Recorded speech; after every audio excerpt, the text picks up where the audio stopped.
So one of the questions I get asked a lot is, why in the world would someone stay in a relationship with a dismissive avoidant? So let's talk about that. First of all, Leslie Wells, connection coach here. I work with individuals who are looking into their attachment style, their attachment wounds, any childhood trauma that's affecting how they show up in their committed relationships and their romantic relationships. So I do a lot of work with married people specifically. I often bring a Christian perspective into it, but trying to help people in their relationships, improve their relationships, heal them, and repair anything that needs to be repaired.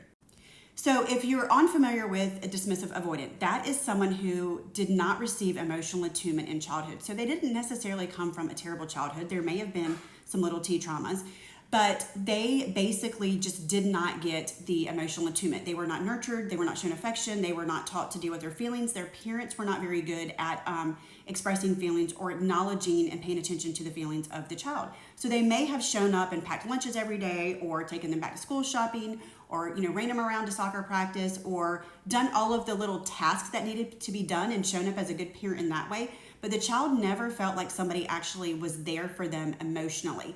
And so they were taught when they had emotions that it was bothersome to other people or not normal to put them on display, or they were just sort of dismissed. And so they grew up suppressing their emotions, not being able to identify them, not being able to identify the emotions of others, and dealing with that on their own. So that creates all these problems in a relationship. So there's a lot of things that a DA struggles with in a relationship, and they're all the things that are really needed for closeness, intimacy, and a good, healthy, functional relationship. So they are not good at commitment. They very much value their autonomy and independence, so they really struggle with commitment. They struggle with planning. They struggle with closeness and intimacy because they feel defective. But when they do have experience emotions, or you bring them yours and they don't know what to do with that, they feel inadequate in that way. They feel defective. They also sometimes see emotions as a weakness, so they'll actually make insensitive comments about you being weak or you being overly sensitive. They're not really usually capable of validating your feelings or your experience. They very much struggle with that. And so they're also really terrible at conflict. They were not taught how to deal with conflict, and conflict brings out big emotions and big feelings, which again makes them super uncomfortable. And so when conflict comes up, they typically will shut down and withdraw, or they can tend to get very defensive. But when they shut down and withdraw, they will not work on things with you, right? To get through conflict in a relationship, that can bring you closer if you take the time to work through things together and act as a team. But they tend to want to deal with things alone because that's how they dealt with their emotion as a child. They would suppress and distract, and they would deal with that without the help of an adult. And so conflict typically gets thrown under the rug, brushed under the rug, and never acknowledged again. They won't bring it back up. They won't come to you. They won't resolve it. They tend to just go back to acting like everything's okay when if something is never dealt with, it's not okay, right? It just keeps growing and growing and growing. They also have this spirit of rebellion. If you ask them to do something for you, or you give them a need or a concern, after they get defensive because they feel like they're defective and they're not enough. So if you bring them a concern, all they hear is not that you need something and that they can show up in that way. What they hear is, I'm not good enough. I'm always failing. She's always got a problem. It's too much. I'm never going to be able to do all this negative self-talk.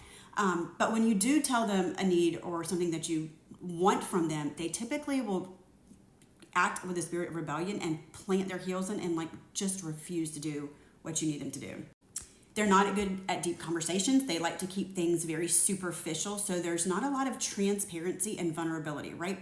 And that is, of course, what creates intimacy and trust and safety in a relationship. But they don't really want you to see them at that deep level because they feel if you see them, you're going to see how defective they are and that you're going to reject or abandon them, which is common for all of the insecure attachment styles, the fear of rejection and abandonment.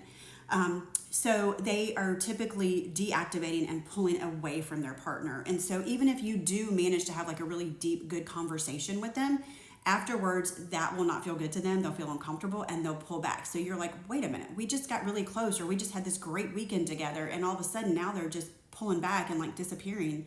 But that's what they do. They can come across as extremely cold and callous and just not caring, because you can be crying and all upset, or even in a fight, and you're showing all of your emotions on display, and they're just stoic and shut down. And that is not because they don't care. There's a lot of things going on internally for them, but they don't have the capacity to deal with your feelings and hold space for those. And so, but they can come across as very just not caring at all. They're terrible at planning. They are not good with big gestures or romantic gestures. They very much give you breadcrumbs in a relationship. And so they give you the bare minimum.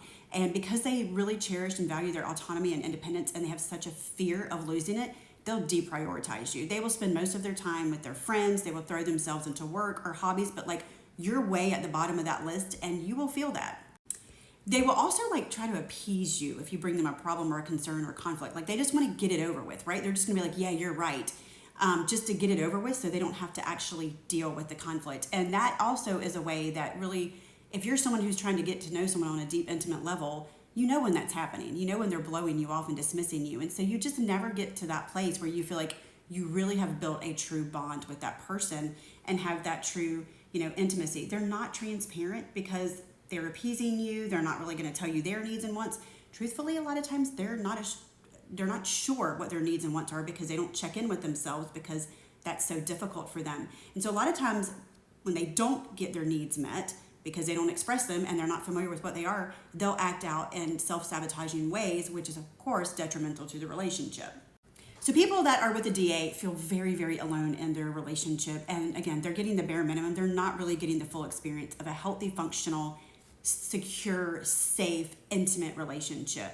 But in the beginning, they show up great because there is no pressure for any of the things that come with a relationship that's been going on for a while and requires commitment, right? The longevity's not there yet. The expectation of commitment's not there yet.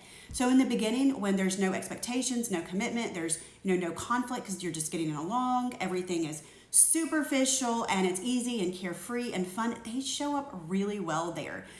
They tend to, and one of the things that's really unusual about the DA, because they can be so compartmentalized and shut down to their feelings, for someone who has very much come from like an abusive relationship or an unhealthy relationship, that can feel like a rock to them, right? This person is stoic. They don't get all emotional. They don't get angry or upset, or they don't, they feel secure and calm. And it's not really that they're secure and safe and you're a rock. It's just that they're not in touch with their emotions, so their emotions are not on display.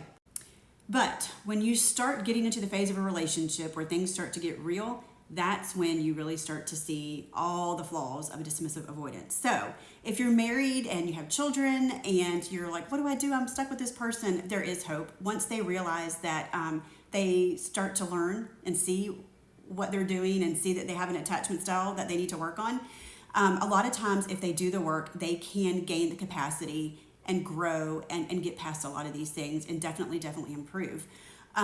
Sometimes for them, it takes a hard boundary or like the ultimate boundary, and they have to almost feel the loss or know that they're about to lose the most important person to them to sort of jumpstart that growth change and that growth track. For someone who is not in a long-term committed relationship and has not spent a lot of time in a relationship with a dismissive avoidant, I would say if you're just dating and you're starting to pick up on these cues, run. You're going to be so alone in the relationship. You're going to feel deprioritized. It's just going to be so much work if you're in the beginning stages of it and you recognize that this person has such an unhealthy, insecure attachment style. Don't waste your time. Secure attracts secure. If you're truly secure and you're working towards secure attachment, you do not need to be with someone who is a dismissive avoidant.